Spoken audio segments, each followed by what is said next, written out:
Imagine por um momento que consegue ler mentes. Está de pé junto às muralhas do Kremlin, numa fria manhã de outubro de 1952. Moscou transcorre na sua vida cotidiana com a indiferença específica de uma cidade que aprendeu a não fazer perguntas. Os elétricos chacoalham pelo anel dos jardins. Os operários apressam-se em direção às fábricas com o passo de quem sabe que o atraso tem consequências. Os estudantes caminham com pesados manuais debaixo do braço, os rostos sérios com aquela seriedade particular da juventude que foi ensinada a levar o futuro a sério. O país está a reconstruir-se. O país crê. O país trabalha. E ninguém, absolutamente ninguém em toda esta multidão, sabe que hoje, por trás daqueles muros, vai ter lugar um acontecimento que, em segredo, mudará o curso da história. Um acontecimento que não será registrado numa única linha nos jornais do dia seguinte. Um acontecimento que alguns levarão em silêncio para a tumba, enquanto outros o recordarão em sussurros até ao último dos seus dias. Para compreender o que aconteceu naquela sala, é preciso primeiro compreender como o país chegou sequer a este momento. 13 anos de silêncio. O último congresso do partido tinha se reunido em 1939. 13 anos. Nesse intervalo, o país viveu coisas que desafiam toda a compreensão humana. A guerra mais terrível na história da humanidade. 27 milhões de mortos, e esse é apenas o número oficial. Bloqueios, ocupação, cinzas onde antes se erguiam cidades inteiras. Depois a reconstrução a partir das ruínas, literalmente com as mãos nuas, sobre pura teimosia e fé no futuro. E logo a seguir, a Guerra Fria, a cortina de ferro, uma corrida armamentista atômica com os Estados Unidos que mantinha o mundo inteiro suspenso sobre um abismo. 13 anos, o país viveu sem um congresso. 13 anos a direção do partido governou sem procedimentos formais, sem relatórios, sem discussão pública sobre o rumo do país. E, finalmente, outubro de 1952, o 19º Congresso do Partido. Poder-se-ia pensar que seria um acontecimento histórico solene à altura da espera. Os delegados chegaram ao Congresso de toda a imensa União Soviética, de Vladivostok a Kaliningrado, de Murmansk a Ashgabat, pessoas que tinham atravessado a guerra, pessoas que tinham construído o país pedra por pedra, pessoas que acreditavam sinceramente no que faziam. E aqui começa a primeira coisa estranha. 7 minutos. Stalin falou no Congresso durante apenas 7 minutos. 7 minutos de um homem que nos anos 30 conseguia manter um auditório cativo durante horas. Um homem cujos discursos eram taquigrafados, publicados e estudados como textos sagrados, em escolas e fábricas, e reuniões de célula por todo o país. Um homem cuja única palavra podia mudar o destino de nações inteiras. Nikita Khrushchev, sentado no presídio, recordou mais tarde que todos podiam ver como era difícil para ele falar. 2 derrames cerebrais. Isso não é uma piada, nem mesmo para um homem de vontade de ferro. A sua voz era fraca. Cada palavra lhe custava um esforço visível. Stalin falou sobre o imperialismo, sobre a solidariedade dos trabalhadores, sobre a luta dos partidos comunistas do mundo. As palavras corretas, as palavras conhecidas, as palavras que toda a gente esperava ouvir. O jornal Moskovskaya Pravda publicou o texto integral do discurso no dia 15 de outubro. Os delegados ouviram, aplaudiram e dispersaram-se pelos seus hotéis. Muitos pensaram: bem, é isso. O líder envelhecido está em declínio. O congresso vai decorrer segundo o guião e toda a gente vai para casa. Estavam enganados. Algo mais aconteceu naquele congresso, que na altura não pareceu importante, mas que os historiadores mais tarde reconheceriam como um sinal. O Partido Comunista de toda a União Bolchevique, o VKP-B, foi solenemente renomeado Partido Comunista da União Soviética, o PCUS. À primeira vista, apenas uma mudança de nome, uma formalidade burocrática, sem substância real. Mas os historiadores que trabalharam sobre este período dizem outra coisa. A palavra bolcheviques carregava em si toda uma época. A Revolução, a Guerra Civil, Lenin, a velha guarda, as pessoas que se lembravam de 1917, que tinham estado no princípio de tudo. Ao retirar essa palavra do nome, Stalin traçava de certa forma uma linha. Estava a dizer: aquela época terminou. Algo novo começa. O que era exatamente o novo, diria 2 dias mais tarde, à porta fechada, sem imprensa, sem qualquer registro. Também foram modificados os estatutos do partido e, o mais importante, o Politburo, aquele órgão estreito e todo-poderoso de 10 homens, transformou-se subitamente num presídium alargado de 25, quase 3 vezes maior. Por quê? Essa pergunta atormentava todos os presentes. Por que diluir o poder concentrado? Por que deixar entrar gente nova no círculo mais elevado quando os antigos continuavam vivos e capazes? A resposta a essa pergunta chegaria mais tarde e seria aterrorizante. 17 de outubro. 2 dias após o encerramento do Congresso, no Kremlin foi convocado um pleno, uma reunião do Comitê Central recém-eleito, formalmente uma rotina, confirmar a composição dos órgãos de governo. Reuniões como esta costumavam decorrer rapidamente, conforme o manual, sem surpresas. Ninguém esperava nada de especial. O escritor Konstantin Simonov, um dos poucos que deixou notas pessoais sobre aquele dia, recordava que quando Stalin entrou na sala, os aplausos foram ensurdecedores. As pessoas levantaram-se, as pessoas gritaram.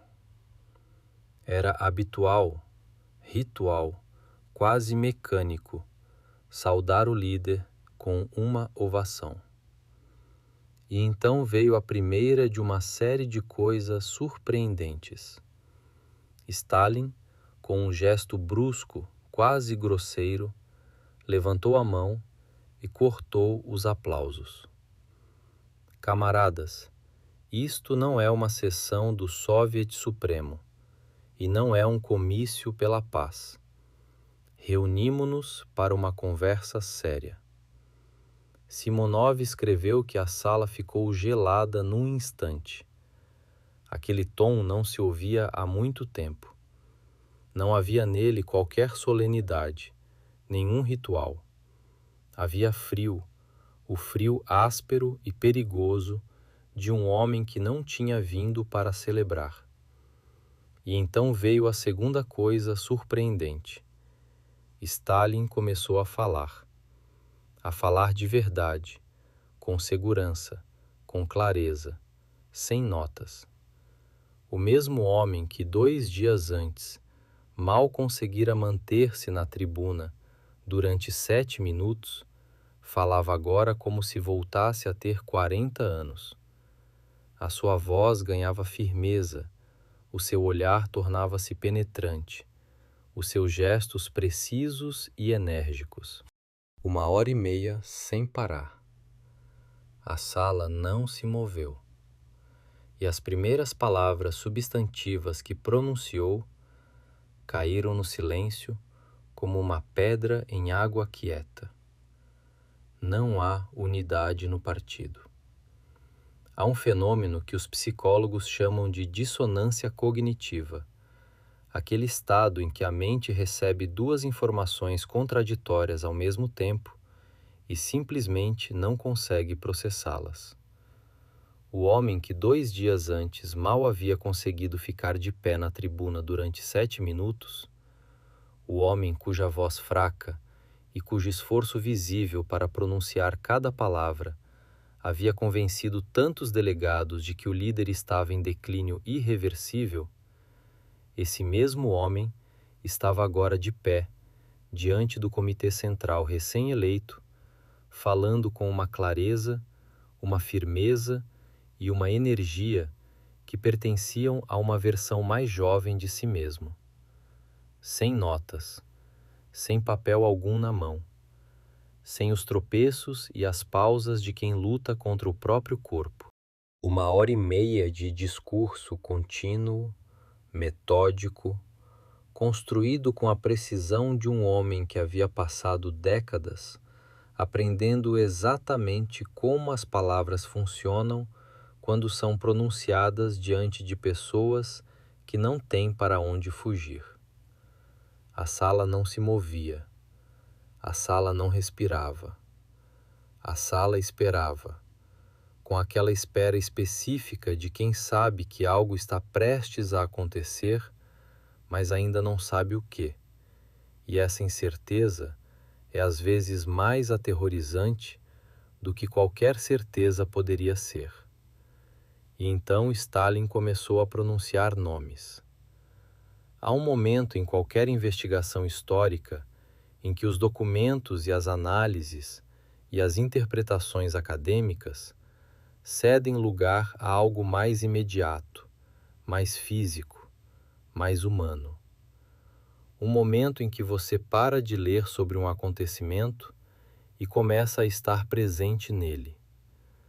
Sente o ar pesado daquela sala, a mistura de tabaco e colônia e aquele cheiro específico que o medo humano produz quando está concentrado em espaço fechado. Ouve as cadeiras rangerem, enquanto as pessoas involuntariamente se encolhem sobre si mesmas. Vê os rostos imóveis, congelados como máscaras, os olhos que não se movem, porque mover os olhos poderia ser interpretado como algo, e naquele momento, qualquer coisa poderia ser interpretada como algo. É exatamente esse efeito que as memórias de Konstantin Simonov sobre o pleno de 17 de outubro de 1952 produzem em quem as lê. Ele estava sentado na terceira fila. Viu tudo. E o que viu não o largou até o fim da vida. A primeira vítima foi Molotov. Vyacheslav Mikhailovich Molotov. Pronuncie esse nome em voz alta e pense no que ele significava em 1952. Não era apenas um homem, era uma época inteira. Era a história viva do país, inscrita em cada livro didático, em cada crônica, em cada documentário que havia sido produzido desde a Revolução. Molotov havia assinado o Pacto com Hitler, aquele documento que dividiu a Europa em esferas de influência e que durante décadas foi um dos segredos mais bem guardados da história soviética. Molotov havia anunciado ao povo o início da guerra pelo rádio, no dia 22 de junho de 1941, quando Stalin não se atreveu a falar, quando o líder havia se recolhido à sua dacha, em estado que os que o viram descreveram com cuidado extremo, conscientes de que suas descrições seriam lidas por pessoas perigosas. Foi a voz de Molotov que soou pelos alto-falantes naquele domingo de manhã. Foi ele quem disse ao povo que a guerra havia começado. Foi ele quem carregou o peso daquelas primeiras palavras impossíveis. Molotov havia sido a mão direita do líder por décadas. Havia sobrevivido a cada purga, a cada onda de repressões, ileso, indestrutível, eterno. Parecia. A posição dele parecia absolutamente inamovível. E então Stalin começou a falar sobre ele. E a voz de Stalin era tranquila, quase suave, e isso era o mais aterrorizante de tudo. Os homens experientes que estavam naquela sala sabiam que quando Stalin falava em voz baixa e com calma, era porque um golpe estava se aproximando. Quando Stalin gritava, havia ainda alguma possibilidade de defesa, de explicação, de apelo. Quando Stalin falava com aquela suavidade específica, não havia nada a fazer, exceto esperar que o golpe caísse e tentar permanecer de pé depois. O camarada Molotov demonstrou uma fraqueza inadmissível em questões de ideologia. A sala ficou em alerta. O que significava isso? Que fraqueza! Molotov, que havia sobrevivido a tudo. E então começaram a cair as acusações concretas, impiedosas, uma após a outra, com o ritmo de alguém que havia preparado aquela lista com muito cuidado e muito tempo. Acusação número 1. Molotov, como ministro das Relações Exteriores, havia concordado com uma proposta do embaixador britânico de permitir a distribuição da imprensa burguesa no território da URSS. A voz de Stalin endureceu ligeiramente. O que é isso, camarada Molotov? Quer que o povo soviético leia propaganda imperialista? Quer que encham as cabeças deles com mentiras sobre as supostas vantagens do capitalismo? Molotov tentou dizer algo. Um gesto da mão de Stalin e ele se calou. Acusação número 2. Molotov havia apoiado ativamente a criação do Estado de Israel e havia feito lobby em favor dessa ideia no cenário internacional. Não compreende, continuou Stalin, e aquele mesmo frio de aço que as pessoas naquela sala conheciam e temiam deslizou para sua voz, que com as próprias mãos estávamos construindo um posto avançado do imperialismo norte-americano no Oriente Médio, que estávamos armando os nossos futuros inimigos. Molotov estava sentado, imóvel, o rosto cinza como gesso. Mas aquilo era apenas o começo. Acusação número 3. Devastadora. Stalin fez uma pausa.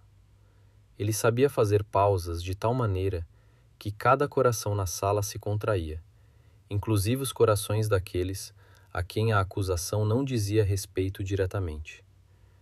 E o que dirá o senhor, camarada Molotov, sobre a proposta de entregar a Crimeia aos judeus? Uma pausa longa, insuportável, o tipo de pausa que parece durar muito mais do que os segundos que o relógio registra. O camarada Molotov acredita que a terra soviética pode ser desperdiçada. A Crimeia, encharcada com o sangue dos nossos soldados. A Crimeia, que libertamos dos fascistas ao preço de centenas de milhares de vidas. E o senhor quer presenteá-la? Simonov recordava que naquele instante não se ouvia um único som na sala, nem uma tosse, nem um rangido de cadeira. As pessoas tinham medo de respirar. Molotov estava sentado com a cabeça inclinada. as mãos pousadas sobre os joelhos, tremiam levemente. Um homem que não havia se estremecido em 1937, quando as prisões ceifavam em fileiras as pessoas ao seu redor, havia sido esmagado publicamente diante de todos. Mas Stalin já estava olhando em outra direção. A segunda vítima foi Mikoyan, Anastas Ivanovich Mikoyan. Desse homem as pessoas costumavam dizer, com uma admiração misturada com desconfiança, de elite a elite, sem infarte nem paralisia. Havia sobrevivido a Lenin, havia sobrevivido a todas as purgas de Stalin, havia sobrevivido à guerra, sabia manobrar como ninguém. Farejava de que lado sopraria o vento antes que o próprio vento tivesse ocasião de soprar. Dizia-se que Mikoyan era do tipo de homem que sobreviveria a qualquer regime, a qualquer líder, a qualquer circunstância. Em outubro de 1952, essa lenda morreu. O camarada Mikoyan dedica-se à sabotagem. A palavra caiu no silêncio como um disparo. Alguém na sala não conseguiu se conter. Um suspiro tênue, quase um gemido. Todos se lembravam do que essa palavra havia significado nos anos 30. Sabotagem. E isso significava o pelotão de fuzilamento. Sem alternativas, sem apelações, sem a menor possibilidade de que o desfecho fosse diferente. Stalin continuou tranquilo, metódico, com aquela calma que era mais aterrorizante do que qualquer agitação poderia ser. Quando discutimos o aumento do imposto agrícola, o camarada Mikoyan falou contra. O argumento dele: os kolkhozes estão endividados, os camponeses não conseguem suportar. Defendia os que trabalham mal, defendia os que não cumprem o plano. Mikoyan, perspicaz, eloquente, sempre com uma resposta para cada pergunta, tentou intervir. Iosif Vissarionovich só queria dizer que é preciso agir de maneira gradual. Gradualmente, Stalin pronunciou a palavra de tal modo que Mikoyan emudeceu instantaneamente. Os camponeses têm que responder pelos seus resultados. Se trabalham mal, que paguem. Se não cumprem o plano, que paguem. E o Senhor os defende. Sabe de quem o Senhor me lembra, camarada Mikoyan? Uma pausa. Lembra-me de Mikhail Frunkin. Lembra-se dele? Ele também defendia os camponeses. Ele também falava de gradualismo. Ele também acreditava saber mais do que o partido. Como terminou? Todos nesta sala sabem perfeitamente. E todos sabiam. Mikhail Frunkin havia sido fuzilado em 1938. Simonov observava Mikoyan naquele momento. Mais tarde escreveu no seu diário.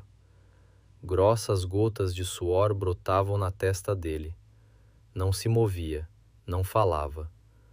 Um homem que havia sobrevivido a tudo compreendia que desta vez poderia realmente não sobreviver. Ninguém saiu ileso. Molotov e Mikoyan levaram o pior. Mas Stalin não parou por aí. Lazar Kaganovich foi acusado de burocratismo e de ter transformado o Ministério das Ferrovias num feudo pessoal, onde mandavam os seus homens, as suas regras e os seus interesses, não os interesses do Estado, os pessoais. Kliment Voroshilov, marechal, herói da Guerra Civil, ícone do poderio militar soviético, foi acusado de incompetência militar e de ter exagerado seu próprio papel na história, de não ter estado à altura das exigências reais da guerra moderna. Acomodaram-se todos demasiado nos vossos postos, disse Stalin, percorrendo com o olhar a sala emudecida. Acreditam que são insubstituíveis? Pensam que o país perecerá sem vocês? Pelo contrário, estão obstruindo o caminho dos quadros jovens, estão freando o desenvolvimento do país. Homens que haviam vivido a revolução e a guerra estavam sentados ali como crianças apanhadas em falta, sem saber o que dizer, sem saber para onde olhar, sem saber se o próximo nome a ser pronunciado seria o seu. E então veio o clímax. Stalin parou de falar. Percorreu a sala com o olhar, devagar, atentamente, como se estivesse memorizando cada rosto, e disse palavras que ninguém naquela sala havia esperado ouvir.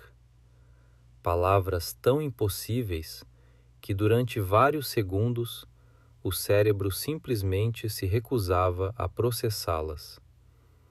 Sou demasiado velho para este trabalho. Estou cansado.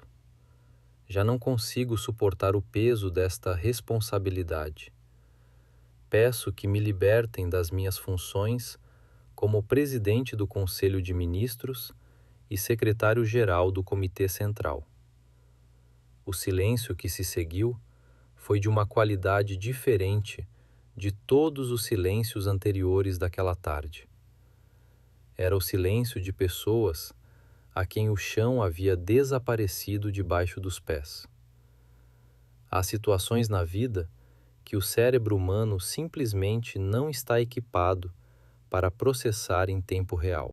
Situações em que a informação que chega pelos sentidos contradiz de maneira tão fundamental o modelo de realidade que a mente construiu ao longo de anos e décadas, que o único mecanismo de defesa disponível é a paralisação temporária, aquele estado em que nem a fuga nem a ação são possíveis, porque o sistema inteiro travou na tentativa de reconciliar o irreconciliável. As pessoas sentadas naquela sala, no dia 17 de outubro de 1952, conheciam esse estado. Elas o conheciam de uma forma que a maioria dos seres humanos jamais conhecerá, porque haviam passado anos, alguns deles décadas, treinando-se para funcionar dentro de um sistema onde a sobrevivência dependia da capacidade de processar o impensável e reagir a ele de maneira correta no espaço de segundos. E mesmo assim, quando as palavras caíram no ar daquela sala, mesmo esses homens endurecidos por tudo o que haviam vivido e sobrevivido, ficaram durante vários segundos completamente parados, como se o mecanismo interno que os mantinha funcionando houvesse simplesmente travado. Sou demasiado velho para este trabalho. Estou cansado. Já não consigo suportar o peso desta responsabilidade. Peço que me libertem das minhas funções como presidente do Conselho de Ministros e secretário-geral do Comitê Central. Simonov estava sentado na terceira fila e escreveu mais tarde que conseguia sentir fisicamente como a respiração das pessoas ao seu redor parava. Era como um pesadelo terrível em que acontece algo tão impossível que não se consegue nem gritar, nem se mover. Stalin renunciava voluntariamente ao poder. Era impensável. Ficava completamente fora de qualquer imagem do mundo que existia naquela sala. Nenhum dos presentes havia vivido numa realidade em que tal coisa fosse possível. O poder de Stalin não era uma posição que ele ocupava.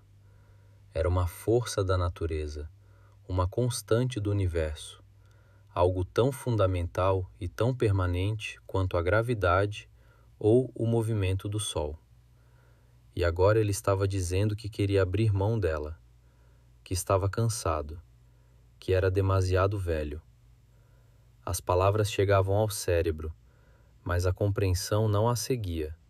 Havia um atraso, um intervalo entre o som e o significado, como quando se ouve uma língua que se conhece apenas parcialmente, e é preciso um momento extra para que a tradução se complete.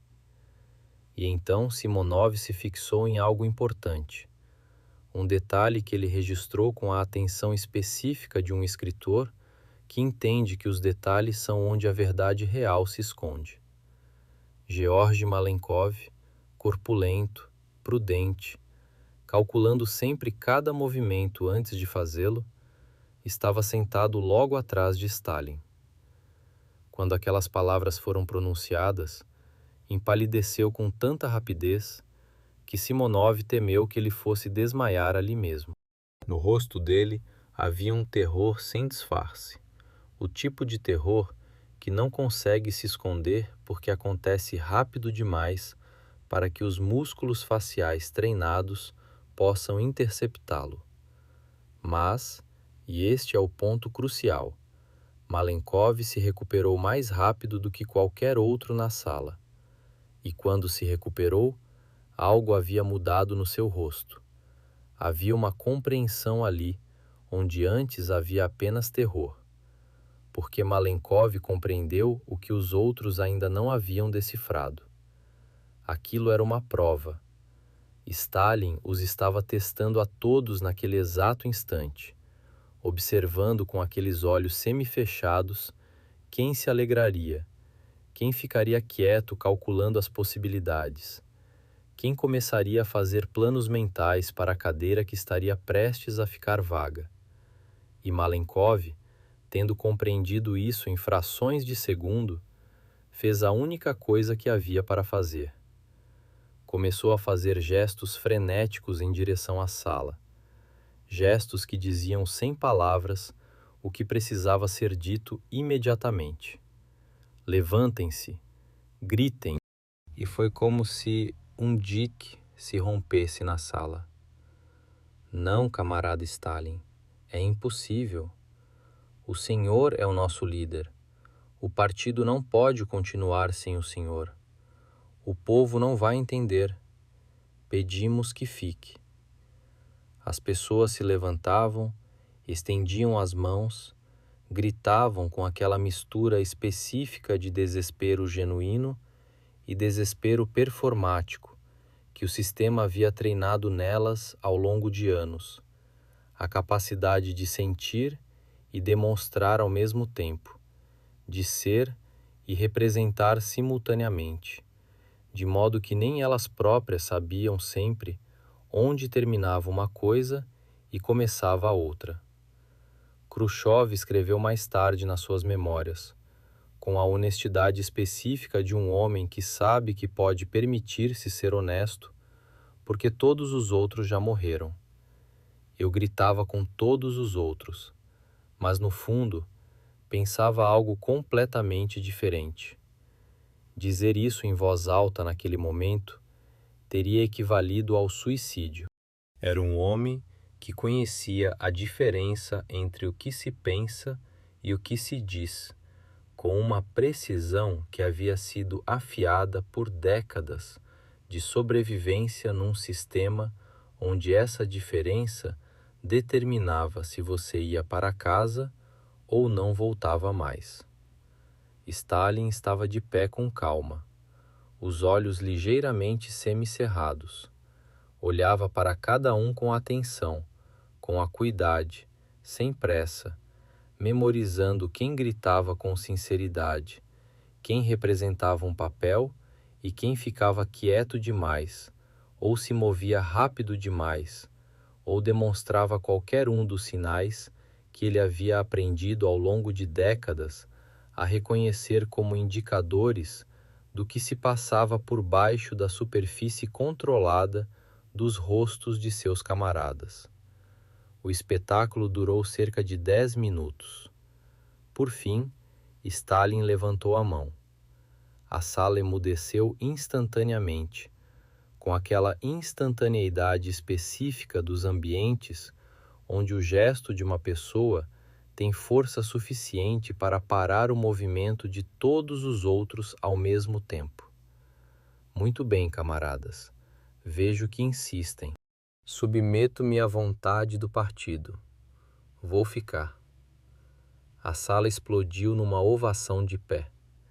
Algumas pessoas tinham lágrimas nos olhos, e essas lágrimas eram reais, o que diz algo complexo sobre a natureza humana, sobre a capacidade de sentir alívio genuíno diante da continuação de uma situação que objetivamente não tinha nada de aliviante, sobre como o medo se transforma, ao longo do tempo, numa forma de afeto pelo próprio objeto do medo. O historiador Zoris Medvedev, analisando esse episódio décadas mais tarde, escreveu com precisão e frieza: se uma única pessoa naquela sala houvesse apoiado a partida de Stalin, essa pessoa estaria condenada. Com um único movimento, Stalin havia identificado os seus possíveis opositores, havia consolidado seu poder e havia mostrado a todos quem continuava sendo o dono da situação. Brilhante, impiedoso e absolutamente no seu estilo. As pessoas saíram da sala com as bochechas úmidas de lágrimas, mas eram lágrimas de alívio, ou lágrimas de pessoas que haviam acabado de compreender que algo havia começado, algo grande, algo do qual não havia como se esconder. E enquanto saíam pelos corredores do Kremlin, tentando não cruzar os olhares, atrás delas algo estava desaparecendo, que deveria ter permanecido na história para sempre. Documentos. Há coisas que falam mais alto do que qualquer palavra. A ausência também é testemunho. Às vezes, o mais eloquente de todos. Quando um historiador entra num arquivo e não encontra um documento que deveria estar ali, isso não é casualidade, não é negligência, não é um erro burocrático. Num sistema onde se registrava cada palavra em cada reunião, onde havia taquígrafos de serviço em absolutamente cada reunião da direção do partido, sem exceção, onde existia todo um aparato de pessoas cuja única tarefa era documentar, copiar, arquivar e conservar. Nesse sistema, nada desaparecia por si só. Se um documento falta, alguém o retirou. Se alguém o retirou, então alguém desejava muito fortemente que não o encontrássemos. E esse alguém tinha poder suficiente para fazer o trabalho de forma limpa, sem deixar rastro, para sempre. No dia seguinte ao pleno, os cidadãos soviéticos desdobraram os seus jornais com o chá da manhã, como faziam sempre. Moskovskaya Pravda, 18 de outubro de 1952. Quem procurava informação sobre a reunião do Comitê Central do dia anterior, encontrava. Ocupava exatamente algumas linhas em algum lugar da segunda página, entre um relatório sobre o cumprimento do plano de produção da Combinado Metalúrgico de Magnitogorsk e uma nota sobre a situação internacional. No pleno do CC do PCUS, foram eleitos o Presídium e o Secretariado do Comitê Central. Era tudo. Nenhuma palavra sobre o que havia acontecido naquela sala na véspera. Nenhuma palavra sobre o discurso de 1h30. Nenhuma palavra sobre a reprimenda pública a Molotov e Mikoyan. Nenhuma palavra sobre as acusações de traição e sabotagem.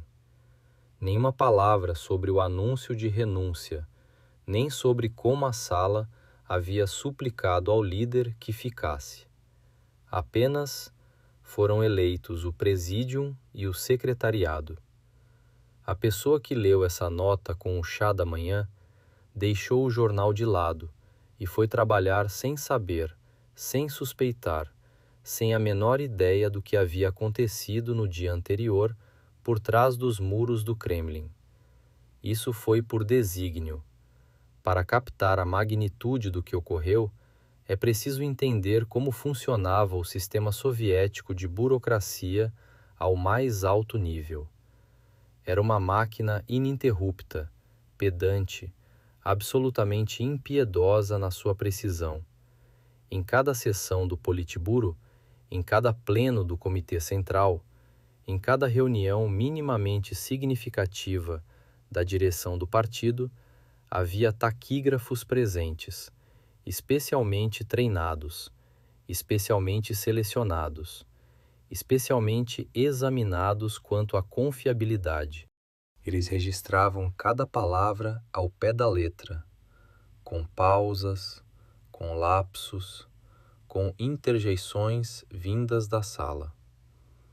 Depois, as transcrições taquigráficas eram datilografadas, cotejadas, editadas e enviadas aos arquivos em várias cópias, porque o sistema burocrático soviético acreditava devotamente na duplicação. Uma cópia poderia se perder, ficaria uma segunda. A segunda poderia ser danificada, havia uma terceira.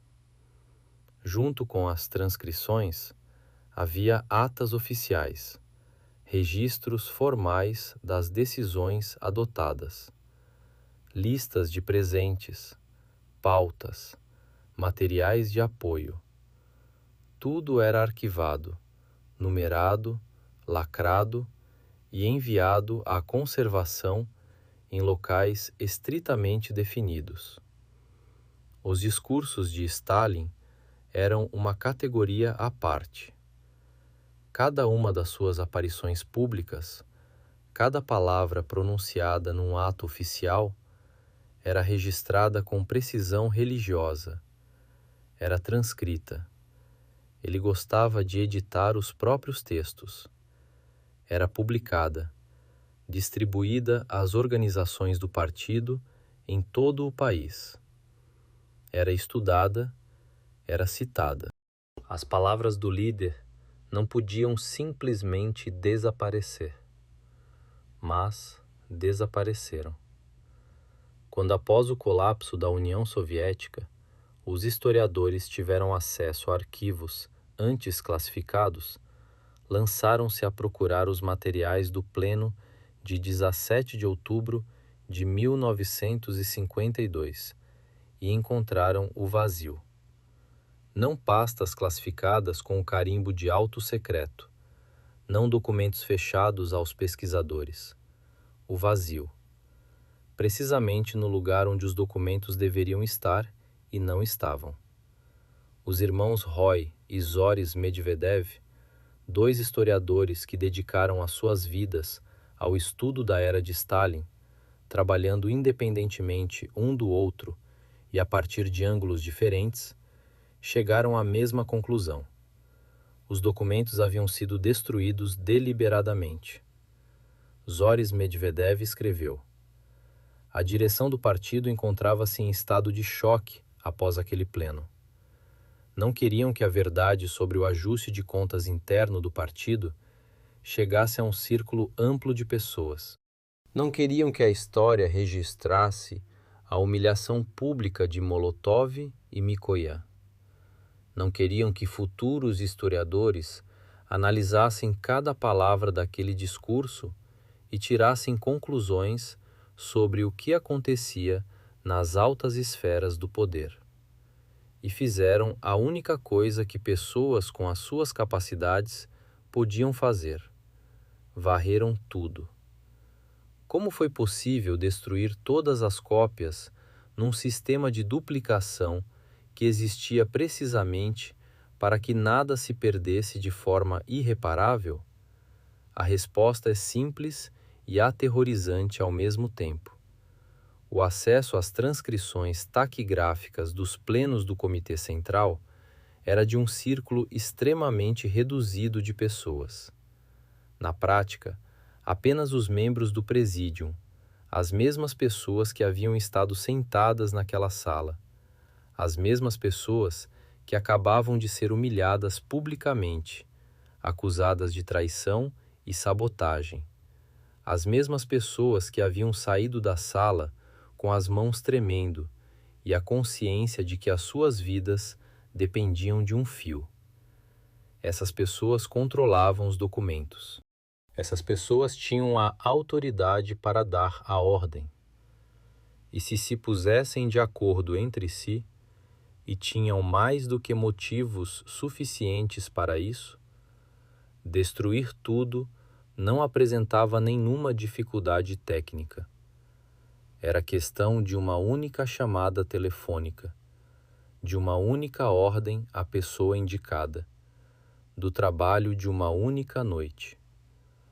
Do diário de um funcionário do aparato do CC, um fragmento do qual veio a público nos anos 90.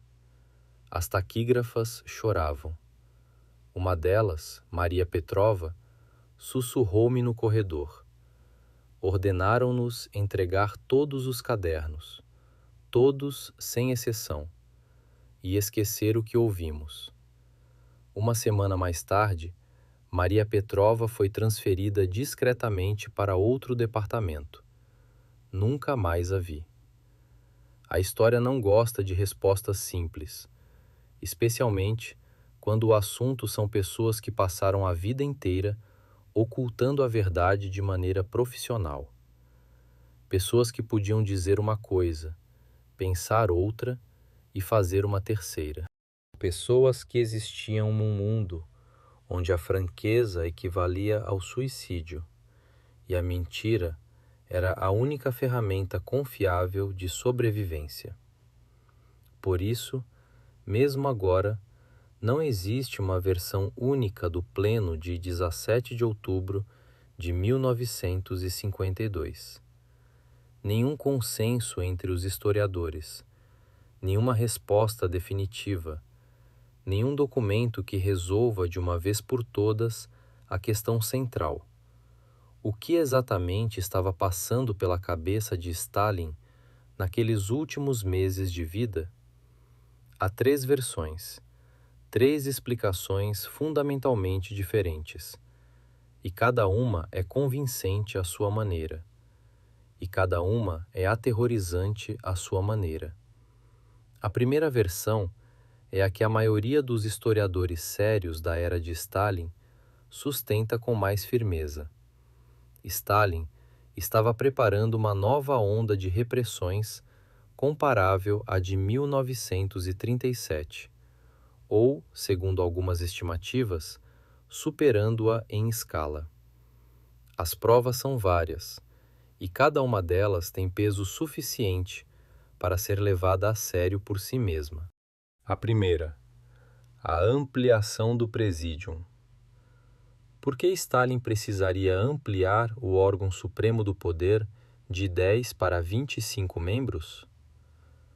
O historiador Oleg Kleveniuk, um dos principais especialistas em stalinismo, responde a essa pergunta com clareza. Stalin queria diluir a influência da velha guarda. No presídium ampliado, os votos de Molotov, Mikoyan e Kaganovich já não tinham o mesmo peso de antes. Podiam ser facilmente superados pelos votos de pessoas novas, pessoalmente leais a Stalin, que deviam tudo a ele, sem história política própria e sem redes independentes de aliados. A velha guarda estava se tornando minoria, gerenciável, vulnerável. A segunda prova, a conspiração dos médicos. Apenas 2 meses após o pleno, em janeiro de 1953, os jornais soviéticos explodiram com uma sensação. 9 médicos proeminentes, a maioria judeus, foram presos acusados de tentativa de envenenamento da cúpula soviética. Médicos sabotadores. Médicos assassinos, a serviço da inteligência ocidental. Muitos historiadores enxergam uma ligação direta entre isso e o Pleno de Outubro. Stalin estava construindo um fundamento ideológico. Primeiro, a humilhação pública dos seus camaradas, o descrédito deles diante da elite do partido. Depois, o endurecimento da atmosfera através da conspiração dos médicos, a criação da imagem de um inimigo que se infiltrou em todos os lugares. E, finalmente, os arrestos. Primeiro os médicos, depois a velha guarda. Sergo, filho de Mikoyan, recordava: pai voltou para a casa daquele pleno completamente abatido. Disse à mãe que estavam todos acabados. Durante os meses seguintes, a família viveu em estado de espera. Cada chamada à porta podia significar uma única coisa. A segunda versão é de Konstantin Simonov, escritor, testemunha ocular, homem com fino senso psicológico, que defendia uma interpretação diferente e não menos convincente. Stalin não estava planejando repressões. Stalin estava encenando uma representação, um grandioso experimento psicológico conduzido com virtuosismo. A última prova da sua vida. Descobrir quem era quem no seu círculo mais íntimo. Simonov raciocinou assim: Stalin era um brilhante psicólogo. Compreendia que 2 derrames cerebrais não eram sinal de pouca coisa. Não restava muito tempo, e ele queria saber, quando ele fosse embora, o que aconteceria. Quem daquelas pessoas sentadas na sala, com rostos devotos, era realmente devoto? E quem, à primeira oportunidade, se lançaria a dividir o poder? As acusações contra Molotov e Mikoyan não eram preparação para arrestos. Eram uma prova da reação da sala. Quem os defenderia? Quem ficaria quieto? 70 anos depois, há uma pergunta que nenhum arquivo pode responder e que não abandona ninguém que se debruce seriamente sobre estes acontecimentos. Por que esta história continua a ser silenciada? Nos livros didáticos escolares, nenhuma palavra. Nos documentários, na melhor das hipóteses, uma menção fugaz. A historiografia oficial esquiva-se de outubro de 1952, com uma constância notável, como se aquele dia nunca tivesse existido, como se aquela hora e meia numa sala do Kremlin fosse um detalhe incômodo que é melhor não tocar. Em benefício de quem é esse silêncio? E quem exatamente não quer que saibamos a verdade? Muitos dos problemas de que Stalin falou naquele pleno são hoje atuais, não como curiosidades históricas, não como peças de museu atrás de um vidro, mas como questões vivas, palpitantes, dolorosas. A asfixia de uma burocracia que vive por si mesma e para si mesma. O nepotismo e a política de clãs dentro do governo, quando os cargos não se dão aos competentes, mas aos que são dos nossos. O distanciamento das elites em relação ao povo, quando os de cima deixam de entender como vivem os de baixo. A incapacidade dos velhos quadros de dar lugar aos jovens, que partem para lugares onde são valorizados. A questão da soberania nacional. Quem toma as decisões sobre o destino do país e em benefício de quem? Não são problemas soviéticos, não são problemas russos, são os problemas de qualquer governo, de qualquer país, de qualquer época. Resulta que em 70 anos, com todas as mudanças, com todas as revoluções de cima e de baixo, com todas as mudanças de bandeiras e hinos e nomes, algo fundamental não mudou. É esta a natureza eterna do poder como tal? Ou pode mudar-se e simplesmente não sabemos como? Esta história não terminou. Não pode terminar. Não até que seja encontrado o último documento. Não até que seja respondida a última pergunta. Não até que a última pessoa que conhecia a verdade a tenha dito em voz alta. E é precisamente aqui que a sua voz importa tanto quanto a voz de qualquer historiador. Por isso, pedimos que pare um momento. Não continue a deslizar. Escreva nos comentários o que pensa. O que estava Stalin realmente planejando naqueles últimos meses, na sua opinião? Uma nova onda de repressões destinada a depurar e renovar o sistema de poder? Reformas que poderiam ter dado ao país um novo caminho? Ou estava genuinamente cansado e aquela renúncia era sincera, não uma representação? Acredita na versão da conspiração, nas coincidências excessivas, nos documentos desaparecidos, na morte estranha, no comportamento de Béria, no atraso da assistência médica? Ou é tudo uma teoria conspirativa e Stalin simplesmente morreu de derrame cerebral aos 73 anos, após 2 anteriores? O que teria sido da URSS se Stalin tivesse vivido mais 5 ou 10 anos? O país teria se fortalecido ou uma nova purga teria terminado de partir o que ainda se sustentava? Teríamos evitado o colapso, o trauma dos anos 90, do qual ainda não nos recuperamos completamente? Há recordações desta época na sua família?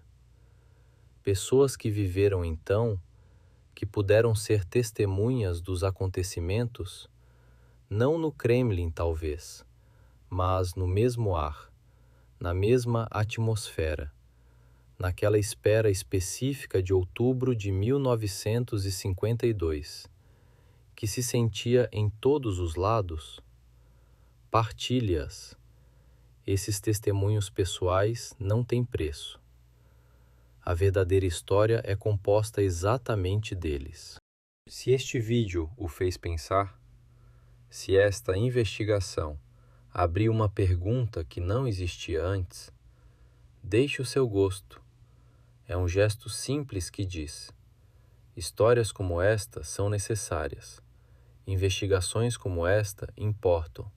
Continuem a cavar mais fundo.